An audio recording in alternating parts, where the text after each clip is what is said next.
Anda kembali bersama Economic Update pemirsa. Bank Indonesia meluncurkan Laporan Perekonomian Indonesia atau LPI 2023. Laporan ini merupakan wujud transparansi pelaksanaan kebijakan Bank Indonesia kepada publik. LPI 2023 mengangkat tema sinergi memperkuat ketahanan dan kebangkitan ekonomi nasional dan mengulas evaluasi pelaksanaan kebijakan Bank Indonesia pada tahun 2023 serta arah kebijakan dan sasaran yang ingin dicapai pada 2024. Gubernur Bank Indonesia Ferry Warjio menyampaikan 3 pelajaran penting pada tahun 2023.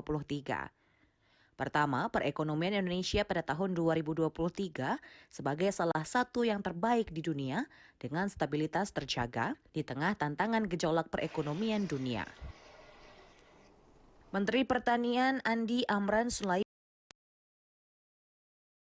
Gubernur Bank Indonesia Ferry Warjio menyampaikan 3 pelajaran penting pada tahun 2023. Pertama, perekonomian Indonesia pada tahun 2023 sebagai salah satu yang terbaik di dunia dengan stabilitas terjaga di tengah tantangan gejolak perekonomian dunia. Kedua, Bank Indonesia terus perkuat bauran kebijakan. Kebijakan moneter difokuskan pada upaya menjaga stabilitas pro-stability. Ketiga, sinergi bauran kebijakan ekonomi nasional. Bank Indonesia senantiasa memperkuat sinergi dengan pemerintah, Komite Stabilitas Sistem Keuangan, asosiasi, dunia usaha, media massa, dan akademisi. Sinergi membawa pada ketahanan ekonomi 2023 dan kebangkitan menuju Indonesia maju. Ada 3 yang ingin kami sampaikan. Pertama adalah pesan pertama. Bersyukur atas kinerja kita di 2023, optimis atas prospek 2024 dan tetap waspada. Yang kedua, komitmen kami untuk terus memperkuat bauran kebijakan Bank Indonesia. Yang kami lakukan di 2023 kita perkuat di 2024. Yang ketiga adalah komitmen kami untuk terus memperkuat koordinasi, sinergi, kolaborasi. Karena hanya the power of we, itulah kita bisa melangkah ke depan dengan optimis dan waspada. Secara singkat kami sampaikan berikut ini. 1. Syukur, bersyukur, bersyukur. Indonesia adalah one of the best economic performance of the world. Insya Allah tahun lalu pertumbuhan kita sekitar 5%. Inflasi termasuk 4 terendah di dunia. Setidaknya G20, 2,61. Rupiah apresiasi. Kredit tumbuh 10%. Digitalisasi, Pak Yaya, Pak Santoso, Pak Kartiko dan kawan-kawan dari berbank. Dasar luar biasa. Bersyukur atas capaian kita bersama ekonomi Indonesia, one of the best in the world. Optimis, 2024 akan juga lebih baik.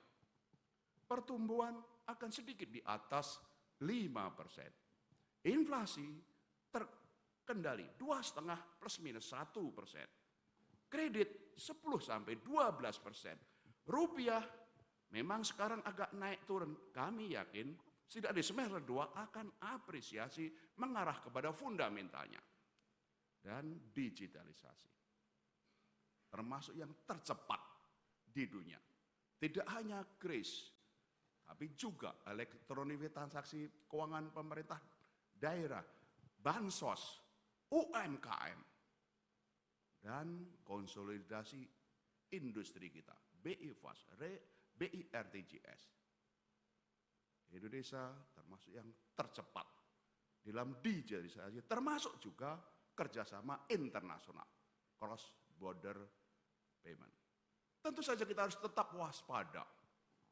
Semua orang masih menebak, apa benar Fed Fund Rate akan naik di semester 1. Kami perkirakan mungkin di semester 2, tapi jelas akan turun. Insya Allah. setidaknya akan mereda. Dolar masih kuat, tapi tentu saja setelah Fed rate akan turun, tentu saja akan mereda.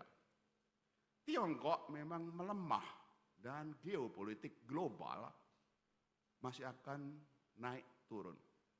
Tapi jangan itu membuat kita surut. Optimis, tetap waspada. 2024 insya Allah Tuhan yang Maha Kuasa akan memberikan rahmat-Nya bagi kita semua. 3 pesan penting Gubernur Bank Indonesia Peri Warjio tersebut sejalan dengan isi LPI 2023, termasuk perlunya penguatan sinergi kebijakan untuk menjaga momentum pemulihan ekonomi nasional. Bank Indonesia meyakini bauran dan sinergi erat antara kebijakan pengelolaan ekonomi jangka pendek dengan kebijakan transformasi sektor real akan mampu memperkuat dan mendorong lebih lanjut kebangkitan ekonomi nasional menuju Indonesia maju. Keberlanjutan transformasi sektor real akan mendorong peningkatan kapasitas output potensial dalam jangka menengah sehingga ekonomi dapat tumbuh lebih tinggi dengan stabilitas yang tetap terjaga.